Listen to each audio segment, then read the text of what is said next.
Welcome, one and all, to the Draft Savages NFL Draft Podcast. I'm your host, Seth Cox. With me, as always, my co-host, Justin Higdon. Justin, how are you? I'm just trying to absorb these old takes, man. It's a little bit depressing, and my prescription ran out today, so struggling. And the eye candy of the show, Justice Mosqueda. Justice, how are you? I can't complain too much. I mean, we're barely seeing the sun again back up here in Oregon, but I'm happy. I'm happy. And we're starting a new a lot. The 2015 draft is come and gone. We reviewed it last week. I want to say thank you to everybody that watched the video, downloaded the podcast. That was our biggest show to date, so we really appreciate it. All the support you guys are giving us, and we're gonna try to have some fun as some people are already diving in to the 2016 NFL draft. And not to say that we haven't started looking or compiling names or things of that nature, but let's be honest, there's not a lot of people that want to listen to stuff about that right now. I'm writing about Cardell Jones tonight, so I hope some people are going to click on these articles. Well, quarterbacks always sell. We know that part. But we wanted to have some fun over the summer, so for the next 10 to 12 weeks, we'll see how everything goes. We're gonna take a look back. I've always said one of the things I feel like is a problem in the draft community is that there's not enough look backs at what people thought previously, and that really starts with going back to for us, for Justin, 2012, and for Justice and I, 2013, and our big boards, our rankings, and kind of looking at where we missed, where we got things right, and where we flat out just were terrible. And the premise behind this is to have a little fun, be transparent, and talk about how past failures have made us within the community change how we evaluate talent. Something that the three of us talk about a lot off the air. We have about a year and a half long group text message going, and it has a lot of different things in it. And one of the things is how we kind of have changed and adapted our quote unquote scouting methods and what we're looking to do to get that better.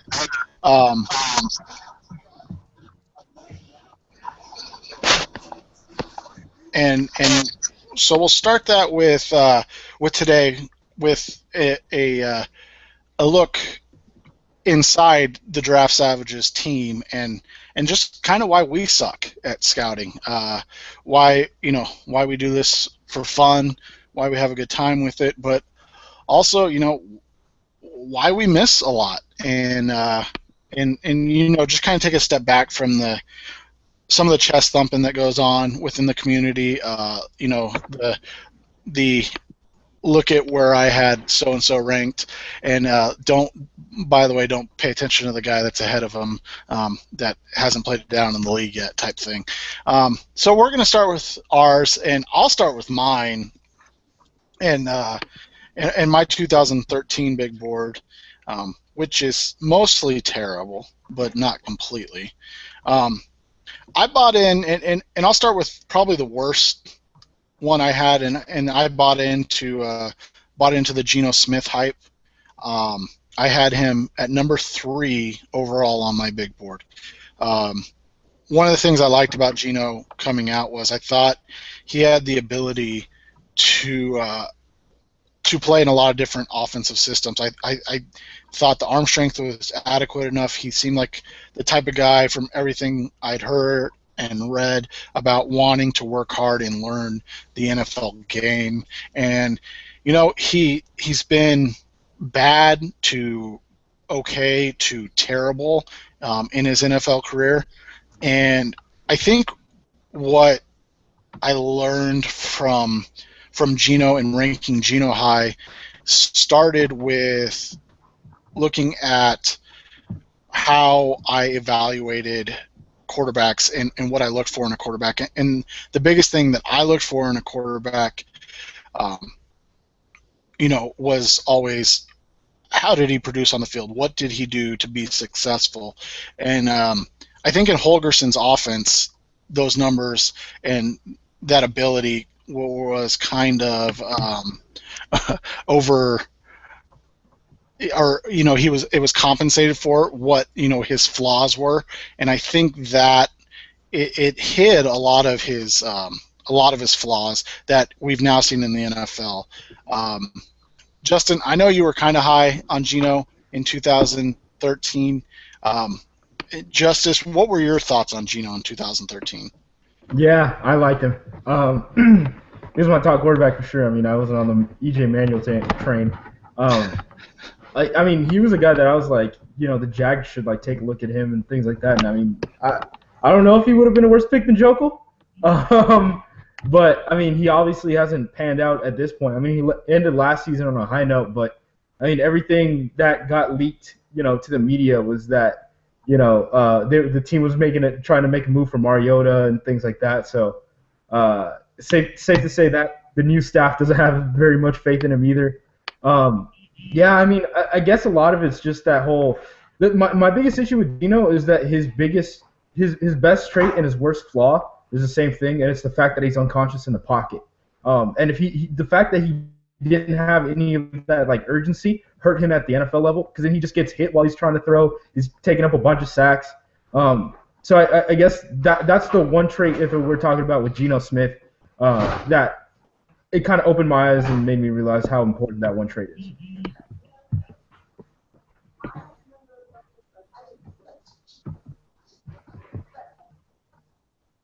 It looks like we got people joining on the hangout here. I think Seth might have sent their own link. But yeah, I had Geno ranked really high as well. And he was not only my top quarterback, but he was my top player that year. I really, back then, I can tell you that my philosophy had, it was usually that the top quarterback was going to be the top player. To me, that was the most important position, and that was the biggest difference maker in the draft year in, year out. And that's something that I've changed philosophically since then. No longer do I just assume that the top quarterback's going to be the biggest difference maker. I think part of that was we were coming off that year where we had Andrew Luck and RG3, and we're talking about two really outstanding rookie quarterbacks, and to kind of I think we all kind of got spoiled by that year that those two guys had. So to carry over into 2013, and Geno was just phenomenal, at least the first 8 or so games of the season. Part of it was, even when he struggled in that bowl game in the snow against Syracuse, I just started kind of rationalizing. I've talked about this on the show a couple of times, not necessarily in regards to him, but one of the biggest mistakes that we can make as draft analysts is to start rationalizing, making excuses, and really trying to cover for flaws. If Geno has a bad game, was it the weather? Was it because his receivers dropped passes? Those aren't the things that I'm looking at anymore. I'm looking at traits, I'm looking at arm strength, I'm looking at accuracy, ball placement, and all of those things that I think will carry over to the next level. So it's not so important that a guy has a good game to game. Of course that is important to a degree, but it's not the end-all be-all. If a guy has a bad game, was it because he can't hit the broadside of the barn, or is it just because that happens, but he still has a strong arm, a live arm, a good understanding of offense. And then, Geno being from that air raid offense, I think also makes me take a second look at those types of systems going forward. So I do kind of, I'm not going to, I had Mariota as a first rounder this year, but there is something to be said about having to learn and develop into a new NFL system. NFL teams just don't play that type of football, and we have to account for a learning curve. So I would no longer put a guy like that as my top player, just thinking that he can step right in, hit the ground running, and be a great rookie quarterback.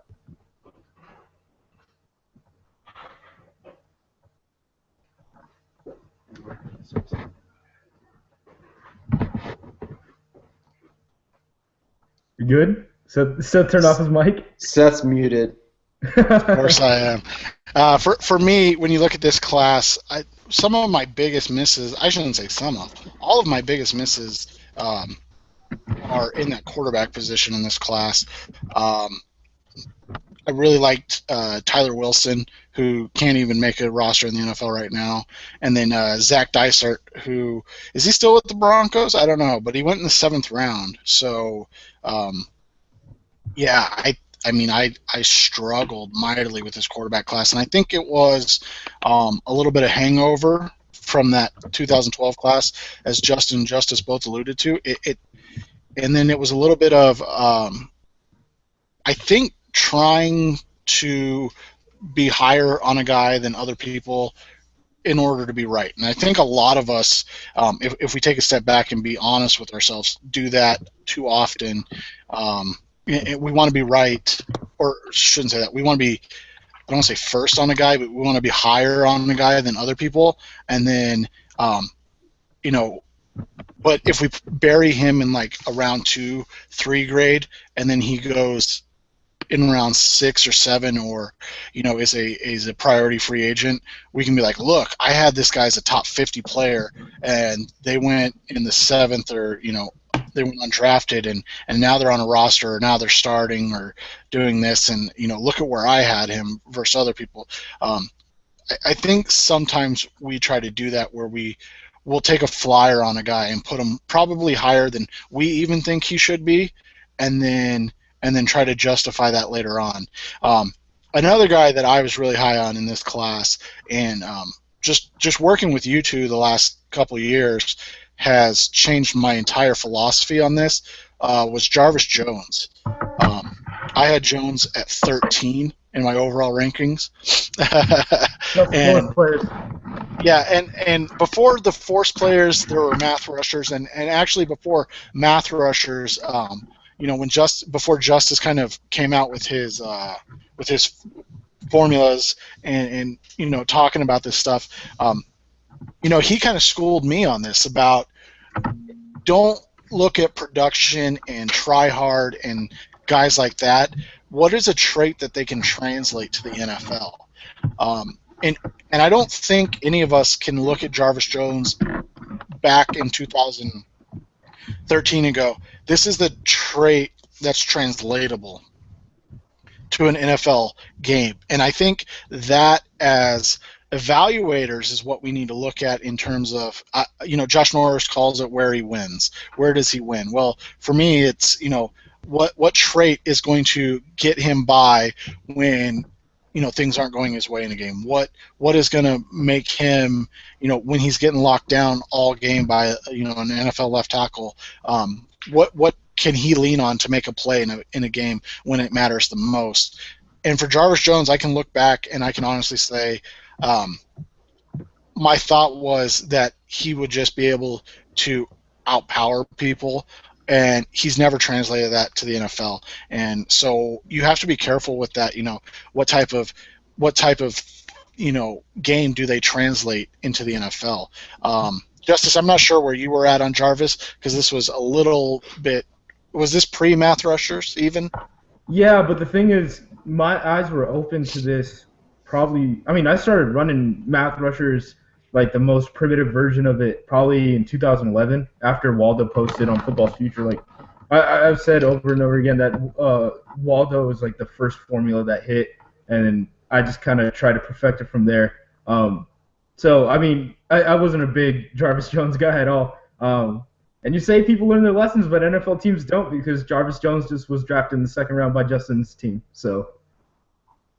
Yeah, and Justice is talking about Nate Orchard, and that brings me to a point I was going to make. Jarvis Jones was an effort guy. He was a really pretty solid player against the run, a little bit undersized for a defensive end. I think Orchard's a little bit bigger than he is. Another guy that came to mind when we started talking about these guys is he played for South Florida a few years back, and that's George Selvey. He was a really productive pass rusher for South Florida, had a ton of sacks there, and then he ran some 5-second 40. Now, Selvey ends up going either 7th round or undrafted. I can't remember off the top of my head.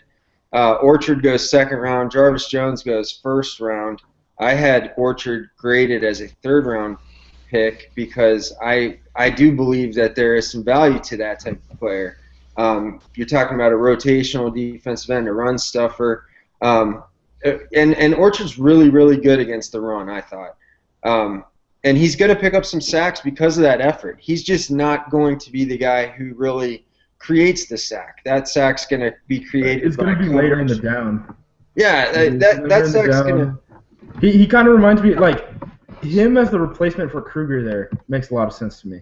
Like, okay, he's just going to kind of be the 3rd guy and then develop, and hopefully he can replace Kruger as, like, an every down player. Yeah, and he's going to get sacks when guys get flushed out of the pocket or when guys are covered down the field. But he's not going to get 18.5 sacks. He might get 6 or 7 sacks and then be a valuable run defender. And I think that's why Cleveland drafted him. They might have overvalued him at that spot. But a point I wanted to make, and I've talked about this in regards to Antonio Brown, the receiver for the Steelers. Antonio Brown was a 6th round pick. And if you look at a guy coming from Central Michigan, he's coming from he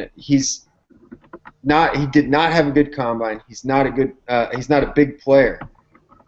But he's been a very, very successful receiver for the Pittsburgh Steelers. You still don't overcorrect to the point where you're looking for Antonio Brown in the 1st round and thinking that that's good scouting. It's good scouting to find Antonio Brown where he went. So those are the kind of things where we as evaluators, we want to try and balance those types of things. If Jarvis Jones becomes a solid run defender, like I was talking about, what the Browns hope out of Nate Orchard, it doesn't mean you can find that type of player after the 1st round. You should be looking for a more valuable, higher ceiling, a more athletic player. Certainly Jones was productive, but he didn't have that combination of productivity and athleticism. Same with Brown. So you want to try and balance where you're finding these players. And I think that's something that 3 years ago, I wasn't looking at the balance of those two things. It was more like, oh, a guy has this, I'm going to start rationalizing about his shortcomings in this other area, and I like him, so he's a 1st round pick or a 2nd round pick. And my mind just doesn't work that way anymore. Yeah, I mean, you want to talk about an NFL team kind of thinking that way. The Indianapolis Colts, I mean, they hit Mathis and they hit Freeney, and then after that, they just started just going, like, just hard at these undersized pass rushers. Like, you see it on paper, and you just see them miss over and over and over again. And I think for an NFL team, I think it's harder for them because you'll say, okay, this guy's undersized. I don't think he'll make it. And then, like, Dwight Freeney's down the hall. You know what I mean? Like, Dwight Freeney and Robert Mathis are down the hall, and it's hard to rationalize that when you're like, I see the success of this happening right in front of me. But, I mean, it wouldn't surprise me if you saw stuff like that, like, across the board. I mean, I know the Steelers, the Colts, and then the old Panthers were probably the 3 teams that kept just drafting undersized pass rushers after they hit on a couple of them. Like, they hit on Woodley, the Steelers did, and then they just kept pounding these undersized pass rushers and would miss over and over again. Because they hit leave Marcus Golden out of this. He didn't do anything to you. And that's a great example. But Justice had to jump on Orchard, though. No, but I mean, I kind of asked you and Eric Stoner the question the other day. Like, Eric wrote about the Twitch gang, and it's kind of similar to Force players. Like, yeah, and I should have called Force players that. Yeah, I should have called Force players Twitch gang. What does Golden, like, what is the attribute that you can plug into Golden that you're like, all right, he's going to win here? Like, for me, everything you read and see and hear always starts with his, like, effort and relentlessness and stuff like that. And I'm like, all right, that's great. Like, I'm cool with that. But does that win in the NFL?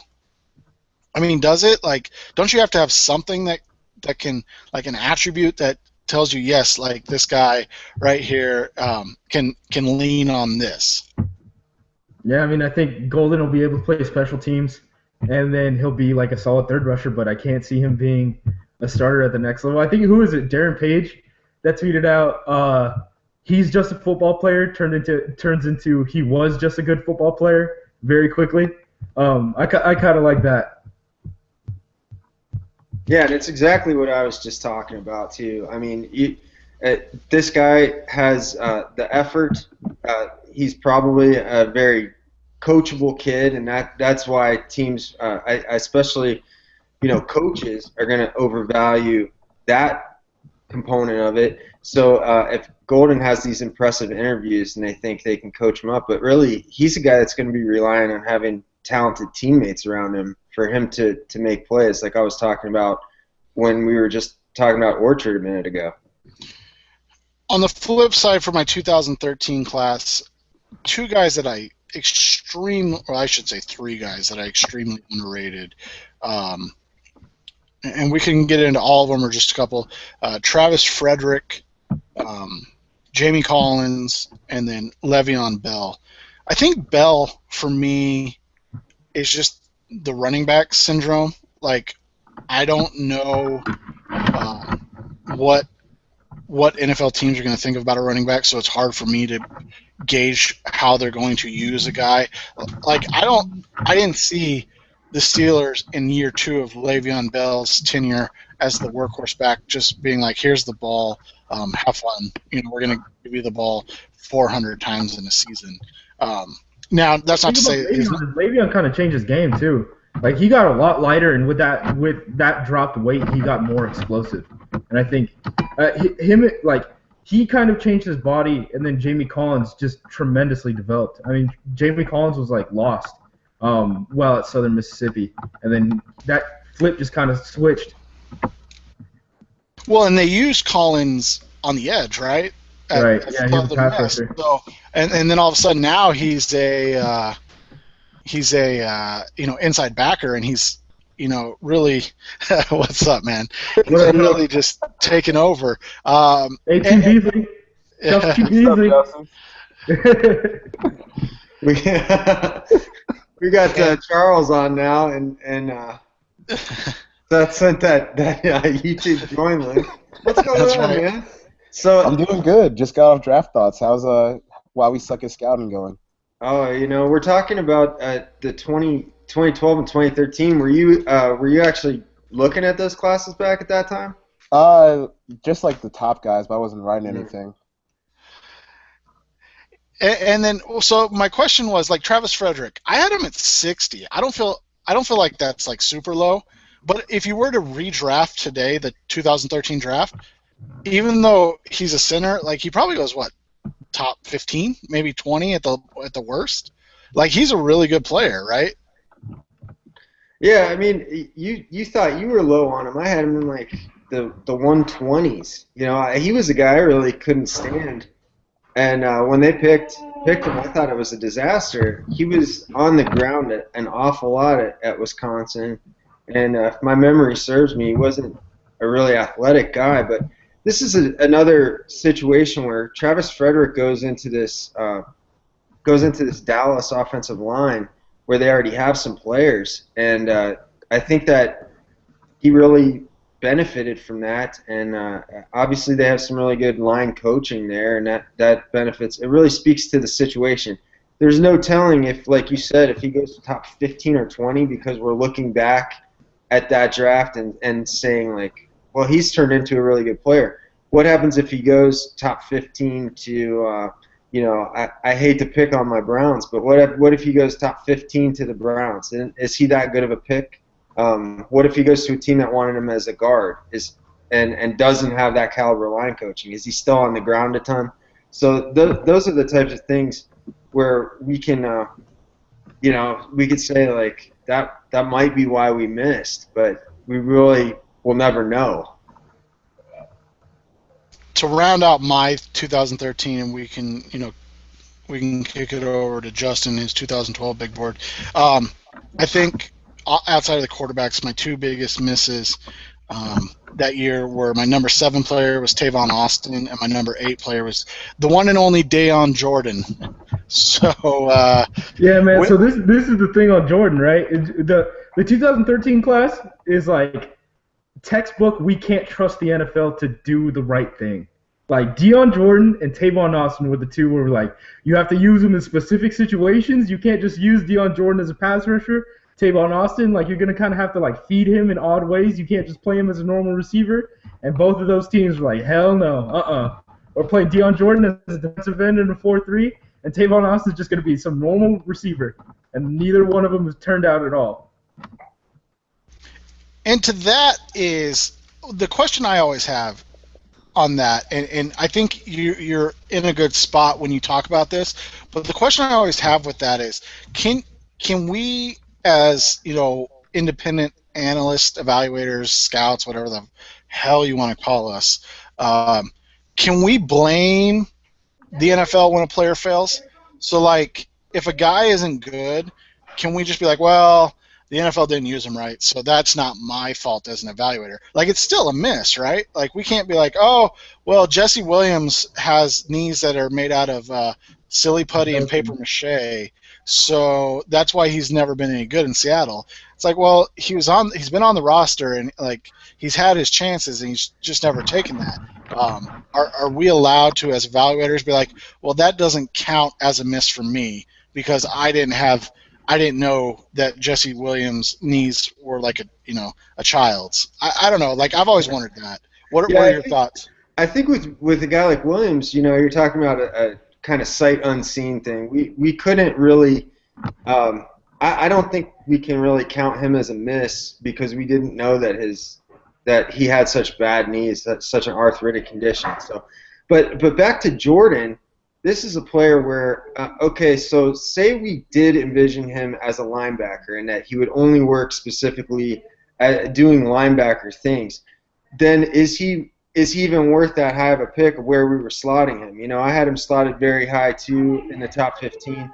And if I had to look back, that type of player, even if I really liked him as an off-the-ball linebacker and a guy who could cover the slot, which is famously what I just laugh about back now, but would I have ever valued a guy like that who needs a specific role that highly? And I think the answer is no. And I don't think that we should. And like Justice was saying with Tavon Austin, could Tavon Austin be much more successful in an offense where they get him touches, design plays for him, let him be even line up in the backfield, do some returning?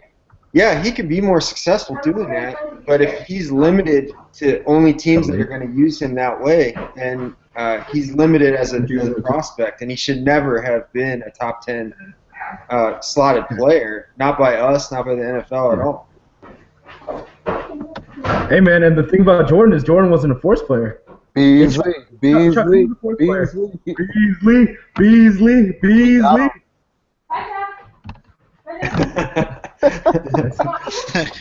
And see, that's kind of what I think with Gregory. I know, correct me if I'm wrong, but Gregory is a force player. He became a force player.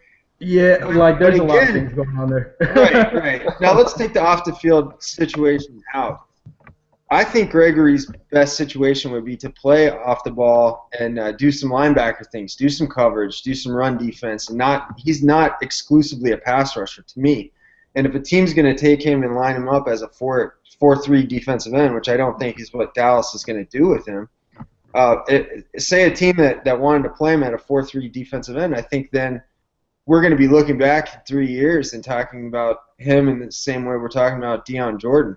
If he's going to go to a place that's going to let him roam a little bit, do some coverage, do some run defense, and not just rely on him to be like a 15-sack guy, then I think he's going to be a lot more successful. And where he ended up is probably better for him in that regard. All right, let's get to Justin's 2012 big board.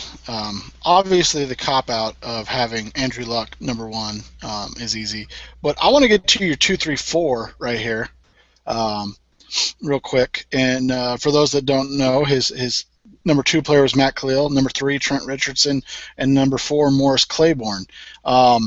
Claiborne, Woo! yeah, Boo. Claiborne was. I believe Claiborne was Russ Landy's number 2 player. If I go back and look at Russ's board, I can't remember off the top of my head. Richardson, I mean, I don't know many people outside of the one guy that wrote the scathing article about Richardson, but during draft time, I don't remember anybody saying anything bad about Trent Richardson. I think we all look back at that and just kind of go, all right, what the hell? What the hell happened? What did I do? But let's start with Matt Khalil, the very interesting one, because in 2012, his rookie season, pretty much everybody penciled him in as the next Joe Thomas, right? Yeah, I mean, Khalil was kind of talked about in the same way as Richardson. I mean, he was pretty universally liked. I mean, this is gonna sound like a bit of a cop-out, but I really didn't understand what I was watching with offensive line back then. I could say that and get that off my chest to everyone here. Like, I could tell when plays were working. I could tell when when quarterbacks weren't getting sacked. I knew left tackle was a valuable position. I knew Matt Khalil was a pretty good athlete, and he had some NFL bloodlines. He really seemed like a safe pick to me. And it's, there's some motivation, some internal motivation things going on with him. And I think, some people are critical of his approach, his preparation. And again, those are things that we don't really have access to as outsiders. We don't get to talk to these guys. We don't get to see how they react to certain questions. But I want to talk about Claiborne because I feel like that, and Richardson to a degree, because I want to bring up a concept that I first heard the field goals guys talking about, and that's the SEC tax. Back in 2012, I was definitely paying the SEC tax. I was giving guys extra credit, whether subconsciously or consciously, because they were playing in the SEC.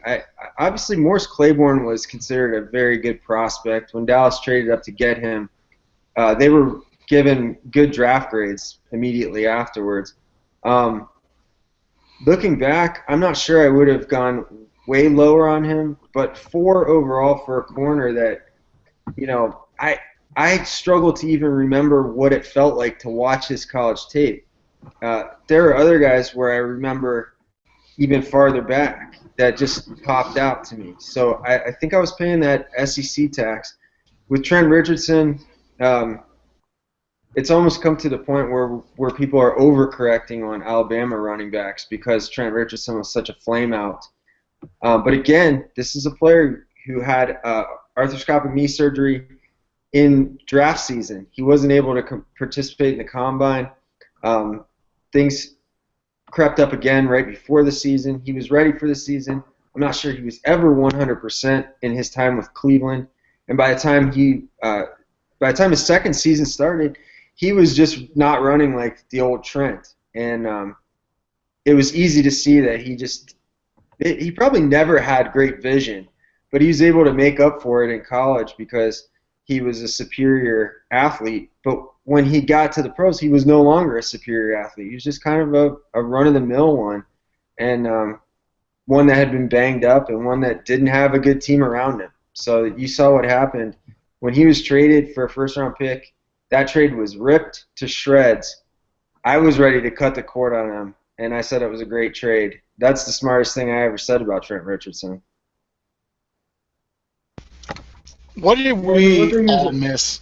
Oh, go ahead, I was actually at the 2012 draft, and I just remember being like, I don't even remember Morris Claiborne, but I remember the effect that it had on one of these writers that I was on the subway with, and he was just like, I started talking to him, I was like, yeah, I kind of want to get in the industry and things like that, and he wrote for some paper in Fort Worth, I believe. So he was writing. He had his whole transcript on his talks with Morris Claiborne. He's like, man, you gotta love this shit, man. If you don't love this shit, just don't write. And I ignored him.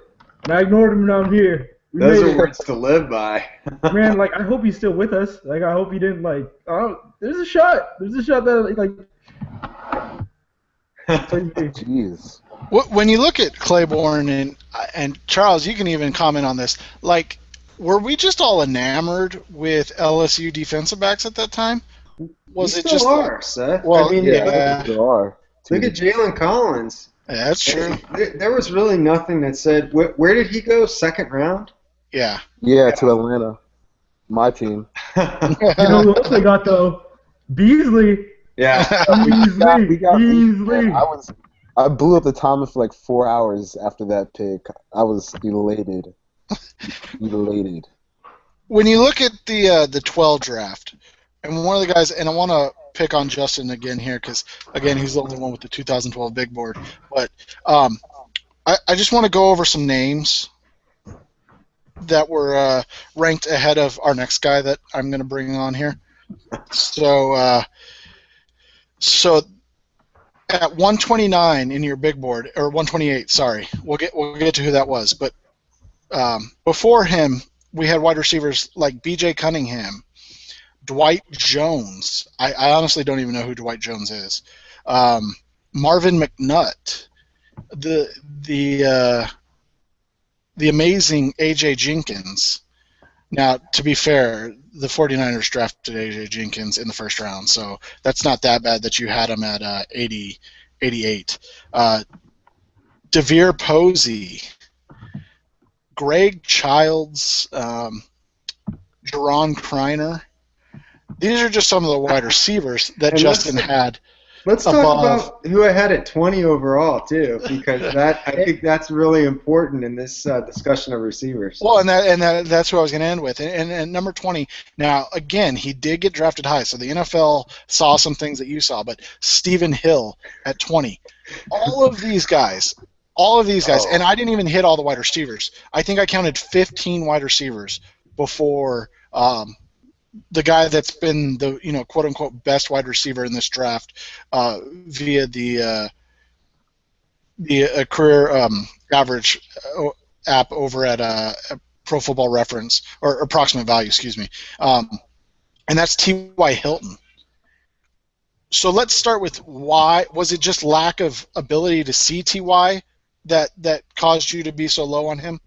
No, actually, I saw a good amount of T.Y. Hilton in college, and I was pretty impressed with him. I thought where I had him ranked, which was about a fourth-round pick, was pretty fair at that time. It kind of goes to what I was talking about earlier with Antonio Brown. T.Y. tested a lot faster than that, and he weighed like 175 pounds. He also struggled a lot with hamstring injuries, especially toward the later part of the season.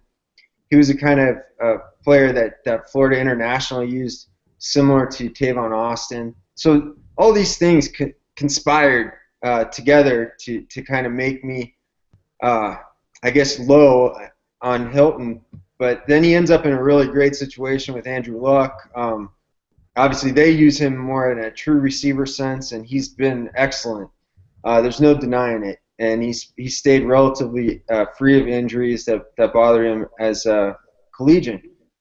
I'm not too embarrassed about where I had T.Y. Hilton, but I am sufficiently embarrassed about a lot of those other names that you listed. Marvin McNutt is a player I just wouldn't be high on anymore. Dwight Jones went undrafted. And I know other guys were high on him too, but I think he ran in the 4.6s, and even he was notorious for having a poor attitude, poor work ethic.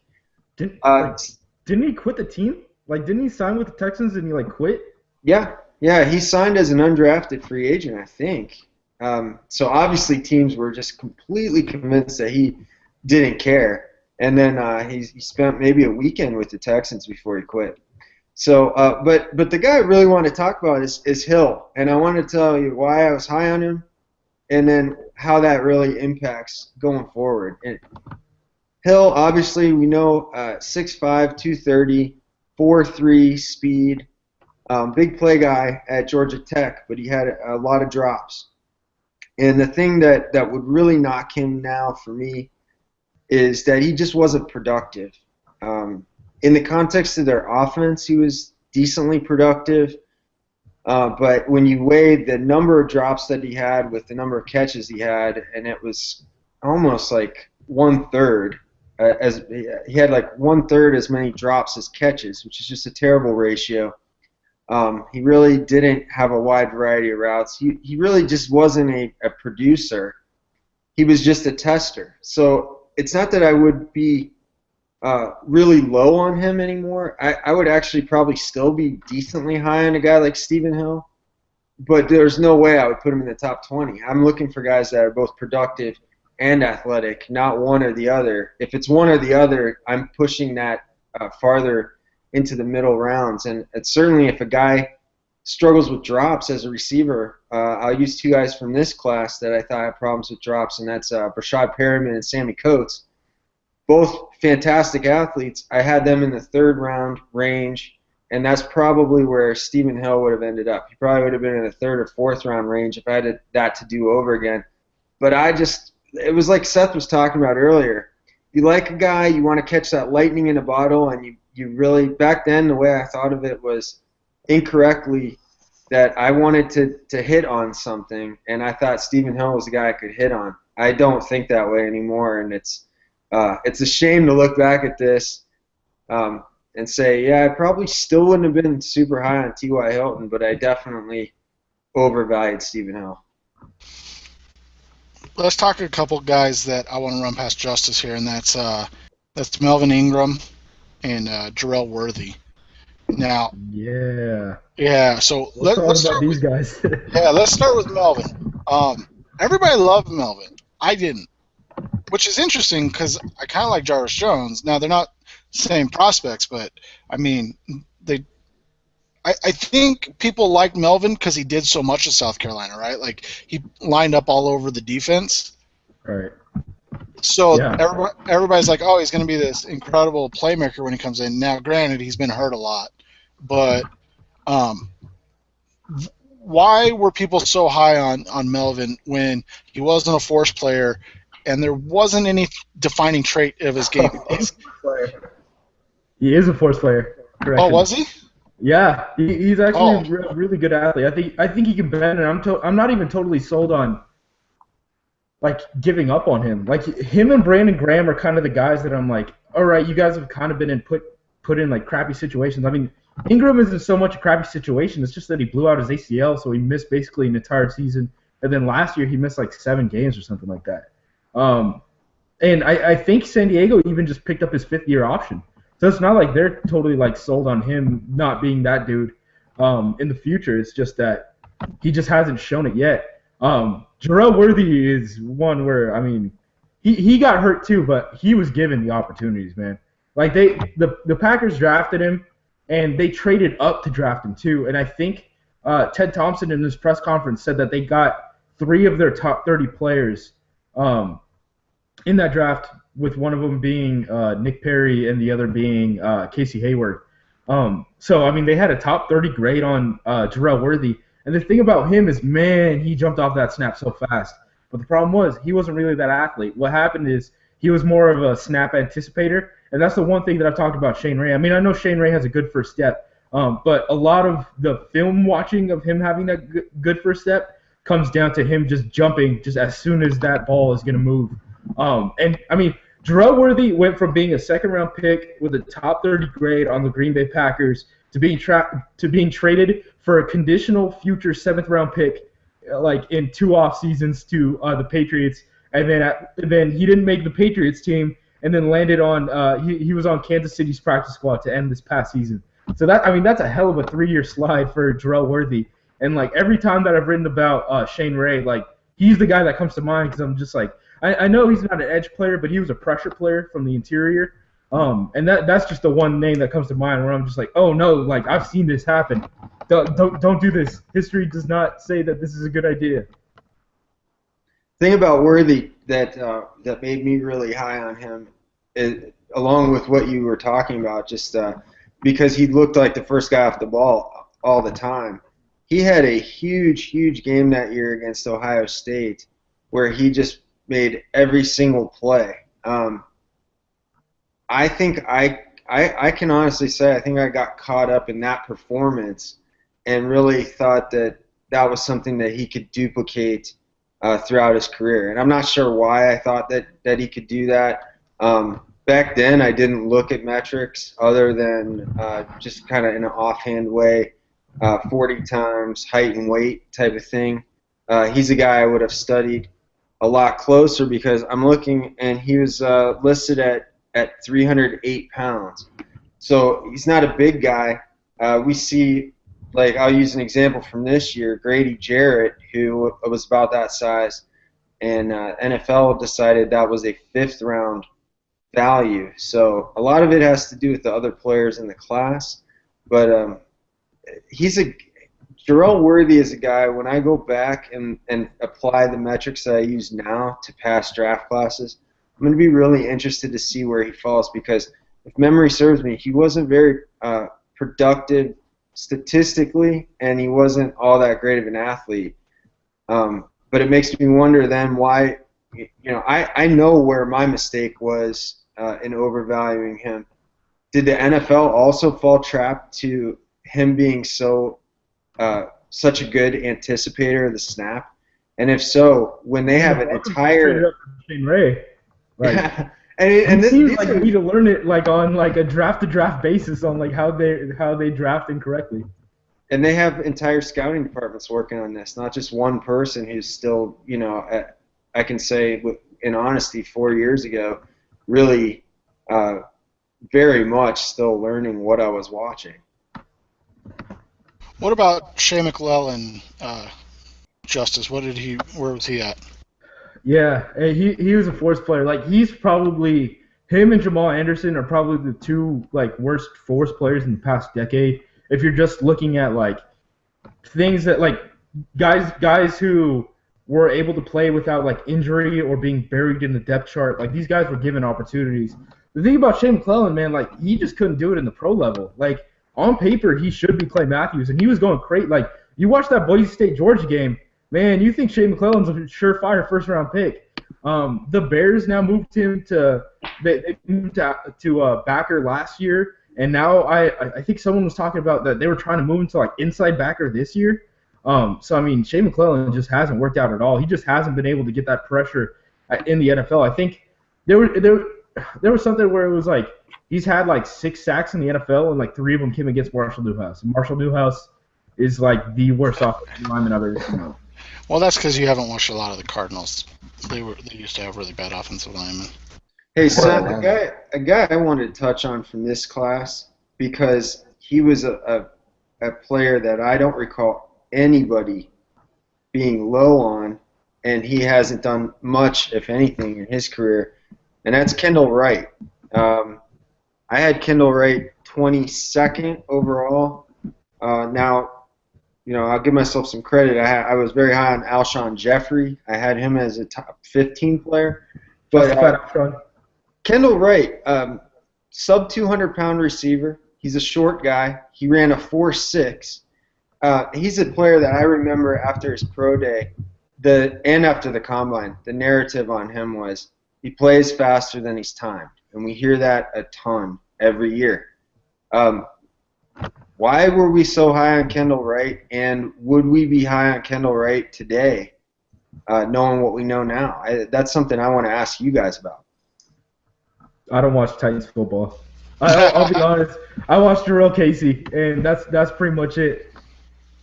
I think for me with wide receivers, we get caught up in a lot of things on like who their quarterback is, what system they're in, things of that nature. And yes, a lot of that is true, but a lot of it is what opportunities do they create for their quarterback as well.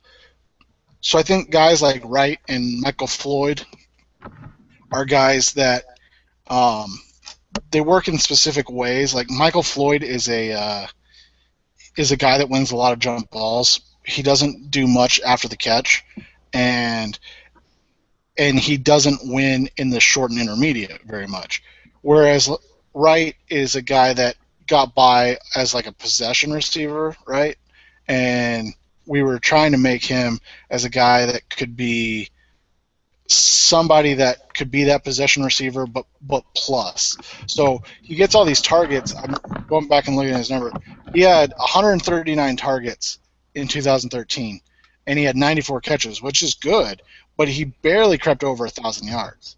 Like, I don't do like the productivity stuff.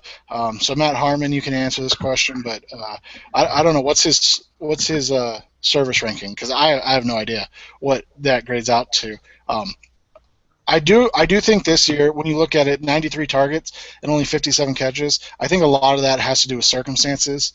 Um, Obviously, catching balls from partially Jake Locker, and I can tell you that the Wiz and Hunt, carousel of quarterbacks is terrible for young receivers. Like it can be a death for them. But Free Marcus. right, what's up? That's a free Yeah, Marcus. Marcus. Well, hopefully Marcus. We saw Kendall Wright's 25, man. reaction. Yeah. Yeah. We saw Kendall Wright and Justin Hunter react to that pick of Mariota, and that wasn't what you would call a enthusiastic. Yeah, ringing endorsement. The funny thing on that is, like, they can't do anything because it was their number one receiver and then a guy that could probably be cut in Justin Hunter and replaced. I guess you could, like, just cut Hunter and move on, but yeah, and then just tell Wright to knock it off. But I don't know. The other thing is with Wright is he's been injured a lot. Like, he hasn't been healthy the whole time. So you wonder if that smaller frame and slower speed has kind of caught up with them. If you're 5'10", 194, you want a guy that can burn a little bit. Antonio Brown type, not going cross racial here, not Wes Welker that's just going to get killed as he's catching balls over the middle. And I think that's what Wright's kind of struggled with, is that he hasn't turned into the player that a lot of people thought he was going to be. Like you said, he was roundly loved coming out of Baylor. Yeah, I mean, he was. I remember being told, and I was high on Kendall Wright. He was extremely productive in that RG3 season at Baylor. It was just a really magical season to watch, and it's easy to get caught up. I feel like I made the same exact mistake the following year when I liked Stedman Bailey so much, along with Geno Smith. I think I just got, it's that air raid offense. They're going to post big numbers. Small receivers at the college level can be more successful as outside receivers, especially even when they lack speed. And then Wright just seemed like a player who could run and win at every level of the field. And it just, to me, he isn't that guy. He's, like you said, a possession receiver. He could be a guy that catches 90, 100 passes, but I don't think he's going to average 15, 16 yards on those passes. I don't think he's going to score 15 touchdowns. I don't think it really he doesn't translate to a player that's worth a top 20 pick.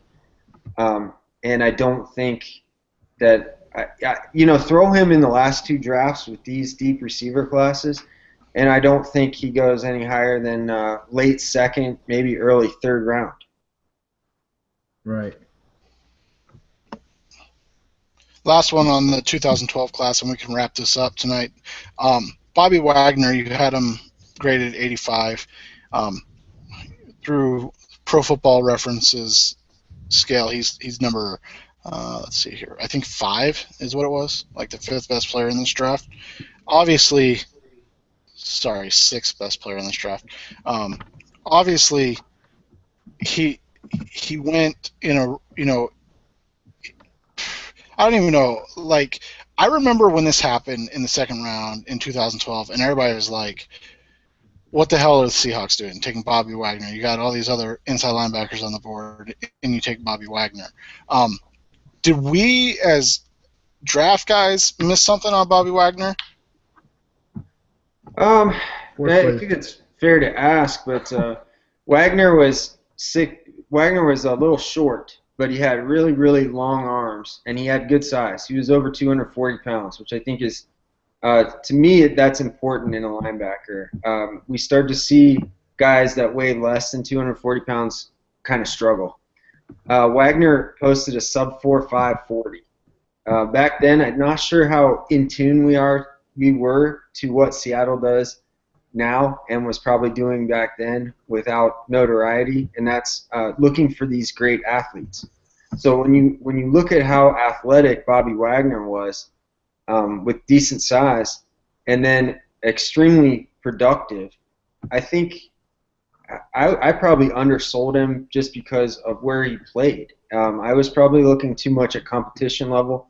While I was paying the SEC tax on some guys, I wasn't given the appropriate amount of credit to guys who played in a conference like the Mountain West and things like that. And that's something I definitely have tried to steer clear of. I try and Emory Hunt Football Game Plan is an awesome resource. And one thing that he really preaches is to not worry about competition level. Guys can play, guys can play. I thought that where I ranked Wagner at the time was pretty fair.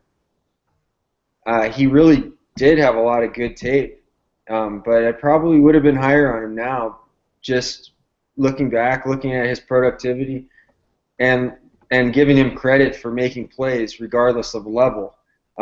That's a mistake that I hope not to make in the future. I know it's kind of tricky when we get into these lower level guys, but the Mountain West Conference is still an FBS level, and it's still that's a team that Utah State is a team that's had a really good defense now for about 3-4 years, and they've had a couple 9-10 win seasons, so there are no slouches there. I wish you always wish you could go back and know what you know now, but that's why we're talking about this. It's a learning experience, and Seattle Seahawks seem to be a little bit ahead of the curve. Yeah, and one thing about Bobby Wagner is if you go to mock draftable and you switch his position to inside backer, which is kind of where he's playing now, he's in the 100th percentile in broad jump, the 100th percentile in 40-yard dash, and the 98th percentile in the vertical jump. So it's like, woo, force players, dog. Woo. Well, and that was going to be my question. If we, and you hit on this earlier, and this is something that we'll close the show with, is this where the metrics part of the evaluation process start to merge with the film part to get a better idea of where players really are in talent? Justice, you do the force players things. Justin, you're working on your metrics over there.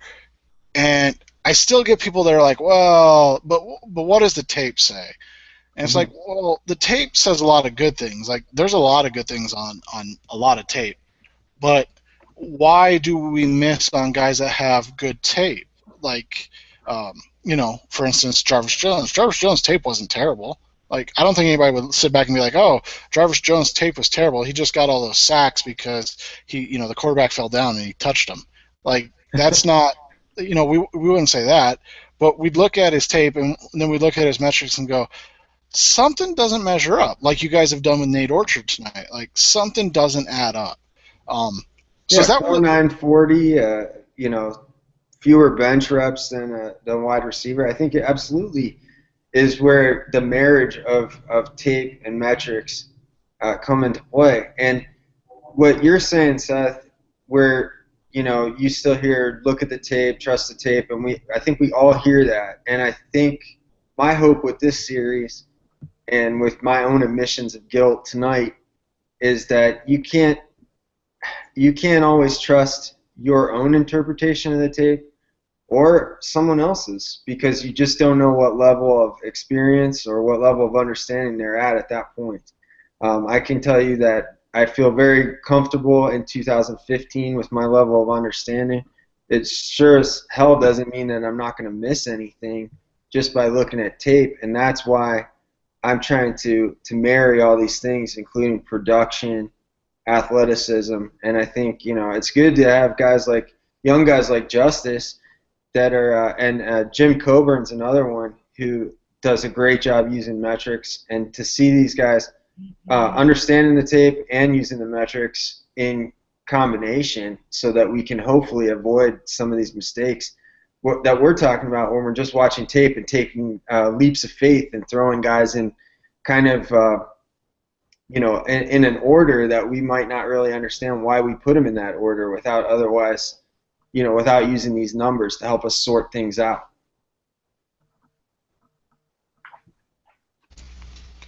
Justice, what does force players do to you in terms of film? Like, how do you go in with preconceived notions and then force players makes you go back and look, or do you go in with an open mind and then force players use that to kind of confirm your, not confirmation bias, but confirm what you saw on tape?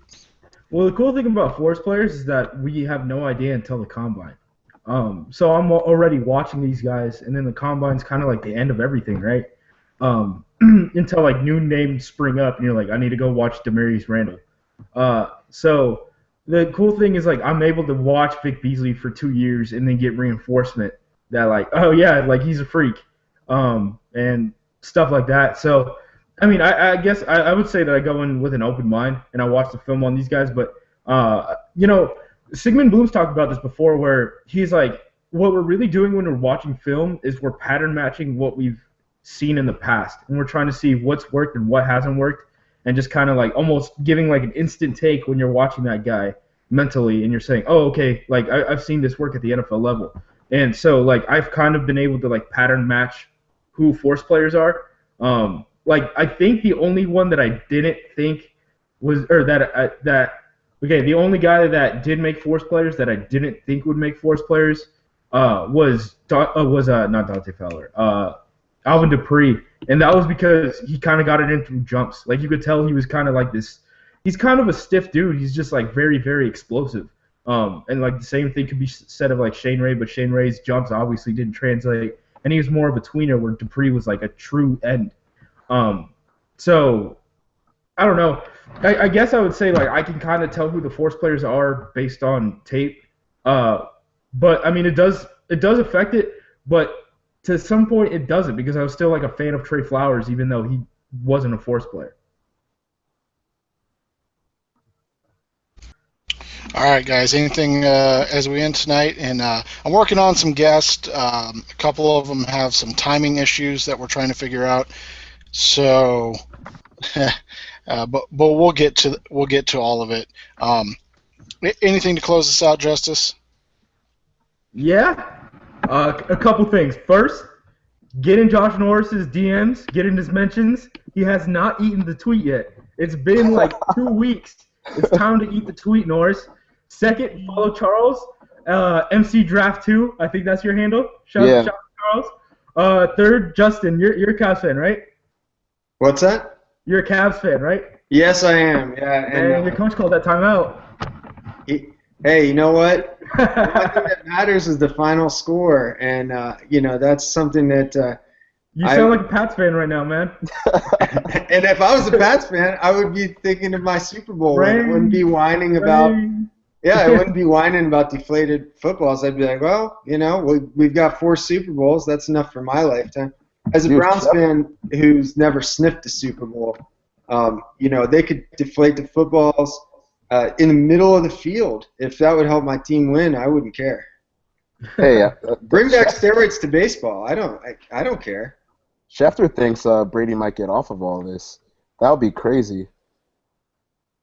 Yeah, I mean, it'll be crazy because all those Pats fans will be back demanding apologies. Really, it's really interesting. I really thought that the whole Deflategate topic was really stupid and boring until they announced the suspension, and then the takes made it worth every second. Hey, and I hope all you guys on Draft Twitter saw the epic meltdown of someone who will not be named on this podcast, because I think he follows all of us and we all follow him. And I'm not trying to get blocked by him, but man, that was a meltdown. Yeah. We all know who. I think we all know who you're talking about. We're talking about Josh Norris. Get in his mentions. Eat the tweet. Eat the tweet. Trying to eat. All right, guys. I appreciate it. Next week, I'm working on. I won't say who, but I'm working on a big name. We just got to figure out. What is that? Bill Simmons, right? Yeah. No, Simmons apparently wants $1 million an episode, and we can't offer that yet. It's not in the budget. But yeah, I'm working on a big name.